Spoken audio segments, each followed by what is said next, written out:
हामीले हाम्रो crimes and नेपालको भिडियोमा ओसी इन्डेक्स अर्थात् अर्गनाइज्ड क्राइम इन्डेक्सको बारेमा कुरा गरेका थियौँ। यो इन्डेक्सले कुनै पनि देशमा सङ्गठित अपराधहरू कतिको मात्रामा छन् र ती अपराधहरूलाई नियन्त्रण गर्न देशसँग कस्तो खालको क्षमता छ भन्ने कुराको मापन गर्छ। यसको डेटालाई सरसर्ती हेर्दा नेपाल अर्गनाइज्ड क्राइमहरूमा संसारभरिमा टपतिर नै आउँछ भन्ने कुरा थाहा लाग्छ। तर human trafficking, smuggling, wild life trade जस्ता अन्य निकै सङ्गठित अपराधहरूलाई निहालेर हेर्ने हो भने थाहा लाग्छ कि यस्ता अपराधहरू केवल नेपाल र नेपालीमा मात्र सीमित छैनन्, किनकि यस्ता अपराधहरूको नियन्त्रणका लागि अन्तर्राष्ट्रिय सहयोग पनि आवश्यक पर्छ। त्यही ओसी इन्डेक्सको पेजका सेक्सनहरूको रिपोर्ट गर्दा थाहा लाग्छ नेपालले यस्ता धेरै अपराधहरूका लागि ट्रान्जिटको गर्नुपर्छ। इन्टरपोलको वेबसाइटमा पनि त्यही कुरा लेखिएको छ। माई रिपब्लिकामा प्रकाशित यो समाचारले त्यस्तै कुरा गर्छ। यी त नेपालमा हुने अन्तर्राष्ट्रिय अपराधका कुरा भए जुन हामी भिडियोमा पछाडि कुरा गर्ने नै छौँ। यो बाहेक हामीले यो भिडियो मार्फत ध्यानमा ल्याउन खोजेको कुरा नेपालमा अन्तर्राष्ट्रिय अपराधहरूको गिरोह मात्र नभएर विभिन्न देशका इन्टेलिजेन्स एजेन्सिजहरू पनि एक्टिभ छन् भन्ने हो। इतिहास पल्टाएर हेर्ने हो भने ऊ बेला चीन र ब्रिटिस भारत जस्ता दुई शक्तिहरूको बिचमा रहेकोले गर्दा नेपाललाई बफर स्टेट वा भनौँ बफर जोन भनिएको थियो। त्यसो भए अहिलेको समयमा इन्टरनेसनल क्राइम्स र इन्टेलिजेन्स एजेन्सीहरूको उपस्थितिले के नेपाल आज पनि त्यस्ता कार्यहरूको लागि बफर जोन भएको छ त? अनि के कस्ता अन्तर्राष्ट्रिय अपराधहरू नेपालमा हुन्छन् र यस्ता कुन कुन जासुसी विभाग छन् जो नेपालमा एक्टिभ थिए वा छन्? यी सबै प्रश्नहरूको जवाब हामीले आजको भिडियोमा खोज्ने कोसिस गर्छौँ।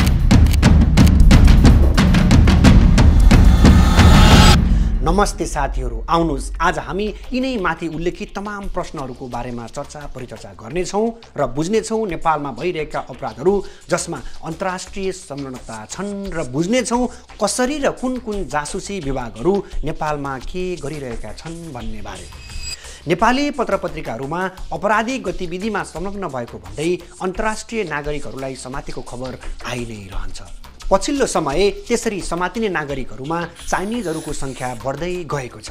यो नेपाल भ्युजमा पब्लिस भएको चाइनिज नागरिक पक्राउको डेटाले पनि त्यस्तै कुरा गर्छ। केही उदाहरणहरू दिनुपर्दा 23 जुलाई 2025मा दुई चाइनिज नागरिकहरू 2 केजी सुन र करिब 24 लाख रुपैयाँ सहित पक्राउ परेका थिए। त्यस्तै अर्का चाइनिज सिना मङ्गलबाट लगभग 2 करोड पर्ने इलेक्ट्रोनिक इक्विपमेन्ट सहित पक्राउ परेका थिए। त्यस्तै 2023मा समातिएको 100 किलो सुनको तस्करीमा पनि एकजना चाइनिजलाई समातिएको थियो। तर यसरी नेपालमा आपराधिक गतिविधि गरेको आरोपमा समातिने अन्तर्राष्ट्रिय नागरिकहरूको सूचीको टपमा चाइनिज भने पर्दैन। अलिकति पुरानो समाचार नै भए पनि यो समाचार अनुसार यसरी समातिने अन्तर्राष्ट्रिय नागरिकहरूमा भारतीय धेरै मात्रामा छन्। प्रहरीका अनुसार विदेशी नागरिकले नेपालमा गर्ने अपराधहरूमा drug smuggling, gold smuggling, forgery, sexual abuse, human trafficking आदि पर्दछन्। ड्रग स्मग्लिङको कुरा गर्नुपर्दा नेपाल मुख्यतया अफगानिस्तानबाट भारत हुँदै हङकङ र अन्य अन्तर्राष्ट्रिय गन्तव्यतर्फ जाने हिरोइन तस्करीका लागि ट्रान्जिट अथवा बफर जोनका रूपमा काम गर्छ। नेपालमा 2024मा मात्र 30 केजी भन्दा बढी कोकेन समातिएको थियो, जुन स्मग्लरहरूले नेपालको बाटो हुँदै भारत तथा अन्य देशहरूमा लाने तर्खरमा थिए। यही डेटा हेर्दा 2023मा 11 केजी कोकेन समातिएको थियो।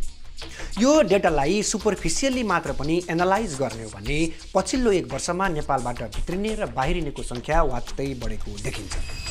यो पोइन्टलाई द अन्नपूर्ण एक्सप्रेसको यो समाचारले प्रमाणित गर्छ।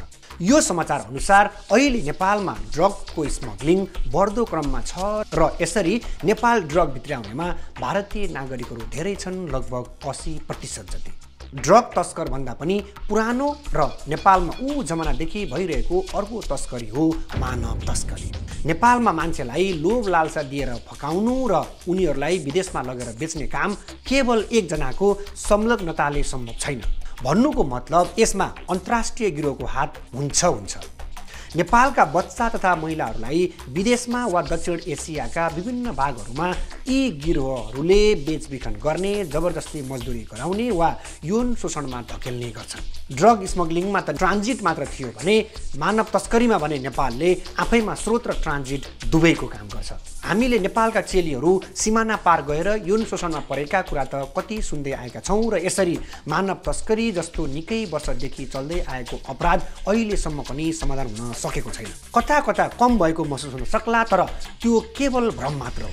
किनभने अमेरिकाको सन् 2024 को ट्राफिकिङ इन पर्सन्स TIP रिपोर्टले नेपाललाई टायर 2 बाट तल झारेर टायर 2 वाच लिस्टमा राखेको छ। यसरी अन्तर्राष्ट्रिय अपराधिक गिरोहका लागि ट्रान्जिटको काम गर्नुको एउटा मुख्य कारण भनेको खुल्ला बोर्डर पनि हो, जसलाई हामी चाहेर पनि नकार्न सक्दैनौँ। त्यसैले गर्दा पनि भारतबाट नेपाल र नेपालबाट भारत अपराधीहरूलाई यात्रा गर्न सहज बनाइदिन्छ।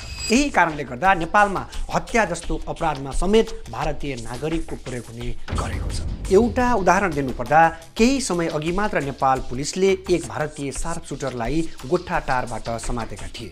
उनले करिब 1.5 वर्ष अघि त्यही एरियामा लाल मोहम्मदको हत्या गरेका थिए। अर्को उदाहरण अक्टोबर 15, 2025 मा नेपालमा 6 जना सस्पेक्टेड श्रीलङ्कन अन्डरवर्ल्ड लिडर सहित अन्य 6 जनालाई पक्रिएको थियो, जसमा 2 जना बाहिर नेपाल आएका थिए भने 4 जना भारतको बाटो हुँदै नेपाल छिरेका थिए।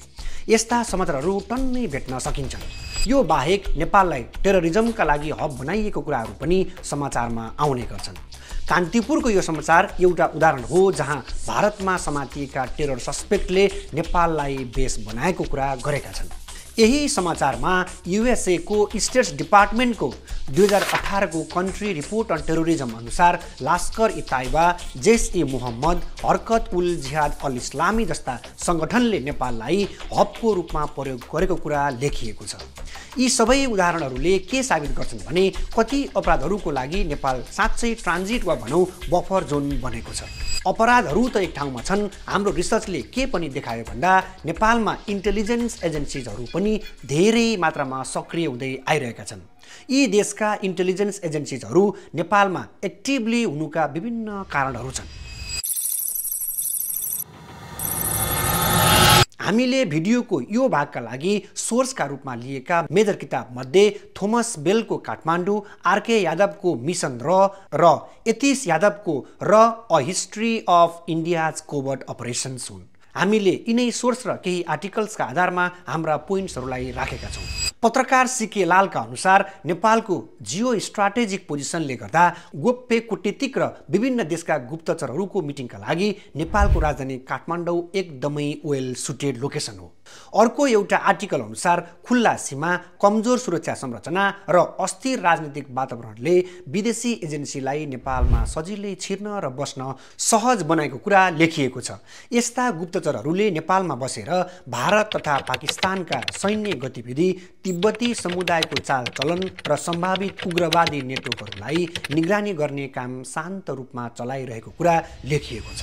समयसँगै CIA, KGB, ISI, मोसाड, MI6 जस्ता एजेन्सीहरूले नेपालभित्र आफ्नै स्वार्थका लागि काम गर्दै आइरहेका छन्। नेपालमा सबैभन्दा धेरै एक्टिभ इन्टेलिजेन्स एजेन्सिजमा भने नेपालको छिमेकी देशको एजेन्सी अर्थात् र पर्छ। नेपालमा रहेर रको मुख्य फोकस पाकिस्तान र चीनको प्रभावलाई नजिकबाट निहाल्नु हो। हामीले माथि मेन्सन गरेको यतीश यादव र RK यादवका दुवै किताबमा नेपालमा र कसरी र कुन कुन प्रकारले एक्टिभ थियो भन्ने कुरा केही मात्रामा लेखिएको छ। यतीश यादवको किताब र अनुसार नेपालमा दाउद इब्राहिमको सेफ हाउस बनाउन नेपाली सांसद मिर्जा दिलसाद बेगले सहयोग गरेका थिए। उनको पाकिस्तानी इन्टर सर्भिसेस इन्टेलिजेन्ससँग पनि सम्बन्ध रहेको कुरा उनले किताबमा उल्लेख गरेका छन्। यही किताब अनुसार रले नेपालको राजनीतिक स्थितिमा पनि रुचि राख्छ। किताबमै उनले रले राजालाई नभएर जनआन्दोलनलाई सपोर्ट गरेको लेखेका छन्। रले जासुस नै खटाएर अपरेसन मेची लन्च गरेको थियो, जसको उद्देश्य नेपालमा राजतन्त्रलाई हटाउने थियो, जसका लागि ती जासुसले नेपालका काङ्ग्रेस र नेकपाका कार्यकर्ताहरूको सहयोग लिएका थिए। RK यादवको मिसन र किताबमा पनि र कसरी र कति डिपली नेपालमा एक्टिभ थियो भन्ने कुरा लेखिएको छ। उनको किताबमा लेखिए अनुसार त 1970 तिर रले चीनको बढ्दो प्रभावका कारण नेपालको तराई क्षेत्रलाई नेपालबाट टुक्र्याउने वा भारतमा मिलाउने गोप्य योजना पनि बनाएको थियो। यद्यपि इन्डियाको आफ्नै आन्तरिक राजनीतिक सङ्कट र सरकार परिवर्तनका कारण त्यो योजना कार्यान्वयन हुन सकेन। रका चिफ रहिसकेका आलोक जोशीलाई त नेपालमा भएको विक्रम सम्वत 2064 को चुनावमा भारत समर्थक केही राजनीतिक दलहरूलाई दिनुपर्ने रकम दुरुपयोग गरेको आरोप समेत लागेको छ, जसका कारण माओवादीले धेरै सिट जितेको थियो। यसलाई अर्को तरिकाले बुझ्नुपर्दा नेपालमा को नेता बन्छन् भन्ने कुरामा पनि रको इन्ट्रेस्ट र इन्फ्लुएन्स धेरै रहेको देखिन्छ। र बाहेक नेपालमा Pakistani agency inter services intelligence अर्थात् आइएसआई पनि एक्टिभ रहेको देखिन्छ, जुन कुरा यिनै किताबहरूमा पनि लेखिएको छ। र यो बाहेक यतीश यादवको किताबमा उनले आइएसआईले नेपालमा दाउद इब्राहिमको सहयोगले नेटवर्क बनाएको, त्यही नेटवर्कको सहयोगले एन्टी इन्डिया अपरेसन्स र स्मग्लिङ जस्ता काम गरेको कुरा लेखेका छन्। सन् 1979 डिसेम्बर 24 मा नेपालबाट भारत उडेको प्लेनलाई हरकत उल मुजाहिद्दिनका 5 जना सदस्यले हाइज्याक गरेका थिए र यस हाइज्याकिङमा आइएसआईले सहयोग गरेको आरोप लागेको थियो। भारत र पाकिस्तान बाहेक नेपालमा नेपालको उत्तरमा रहेको छिमेकी देश चाइनाको पनि इन्टेलिजेन्सका मान्छे रहेको कुरा यिनै किताबहरूमा लेखिएको छ। थोमस बेलको किताब काठमाडौँमा पनि चाइनिज इन्टेलिजेन्स नेपालमा रहेको कुरा उल्लेख छ। सो किताब अनुसार चाइनिज इन्टेलिजेन्सले नेपालमा रहेको तिब्बती शरणार्थीहरूलाई कडाइका साथ निगरानी गर्छ। उनीहरूले volunteer teachers, language institutes, NGOs, restaurants र ससाना बिजनेसहरूको प्रयोग गरेर जासुसी नेटवर्क बनाएका छन्। र यस्ता जासुसहरू ती ठाउँमा धेरै छन् जहाँ तिब्बती शरणार्थीहरू धेरै छन्, जस्तो कि बौद्ध।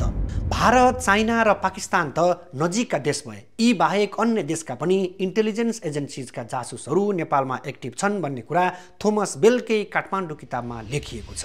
पञ्चायत ताका र माओवादीको इन्सर्जेन्सीका बेला युकेको MI6 र अमेरिकाको CIA ले नेपालको सुरक्षा बलियो बनाउन नजिकबाट संलग्न थिए। नेपालका इन्टेलिजेन्स अफिसरहरूले ती बेलामा MI6 र CIA बाट ट्रेनिङ पनि पाएका थिए। त्यति मात्र होइन, नेपालको दरबार हत्याकाण्ड स्वयं CIA र इन्डियन इन्टेलिजेन्सको मिलेमतोमा भएको हो भनेर समेत आरोप लागेको थियो। MI6 ले 10 वर्षे लामो जनयुद्ध बेला अपरेसन मुस्ताङ नै लन्च गरेको थियो, जसले माओइस्ट इन्सर्जेन्सीलाई कमजोर बनाउने उद्देश्य बोकेको थियो। यस अपरेसनमा MI6 ले नेपालका नेसनल इन्भेस्टिगेसन डिपार्टमेन्ट अर्थात् NID र रोयल नेप्लिज आर्मीलाई ट्रेनिङ, फन्डिङ र विभिन्न प्रकारका मटेरियल सपोर्ट दिएको थियो। यसै अपरेसन मार्फत माओवादी भनेर शङ्का मात्र गरिएकाहरूलाई पनि पक्रिएको थियो र त्यति मात्र होइन, तिनलाई टर्चर गरियो, गायब बनाइयो वा मारियो। हामीले नेपालमा हुने अन्तर्राष्ट्रिय स्तरका अपराध र तिनमा संलग्न हुने अन्तर्राष्ट्रिय तथा नेपाली नागरिकका उदाहरणहरू हेऱ्यौँ, साथै नेपालमा पहिला एक्टिभ भएका र सम्भवतः अहिले पनि एक्टिभ भइरहेका इन्टेलिजेन्स एजेन्सिजहरूको उदाहरणहरू धेरै हेऱ्यौँ। यी सबै उदाहरण, तथ्य र स्रोतहरूले एउटा कुरा प्रष्ट रूपमा देखाउँछन्, त्यो के हो भने नेपालले आज पनि भौगोलिक रूपमा मात्र नभएर अपराध र गुप्तचर गतिविधिहरूको लागि कतै न कतै बफर जोनको भूमिका निभाइरहेको छ। कारणहरू उही खुल्ला सीमा, कमजोर सुरक्षा प्रणाली, राजनीतिक अस्थिरता आदि इत्यादि। अनि सर्वसाधारण नेपालीहरू यस्तै चपेटामा पर्नुपर्ने र दुःख पाउनुपर्ने आखिर कहिलेसम्म? साथीहरू, तपाईहरूलाई आजको भिडियो कस्तो लाग्यो? कृपया आफ्नो विचार कमेन्ट मार्फत व्यक्त गर्न नभुल्नुहोला। र यदि भिडियो मन परेको छ भने भिडियोलाई लाइक, कमेन्ट गर्न र च्यानललाई सब्स्क्राइब गरी नोटिफिकेसनको बेल आइकनमा प्रेस गर्न नभुल्नुहोला। अर्को भिडियोमा फेरि हाम्रो भेट हुनेछ। Thank you so much.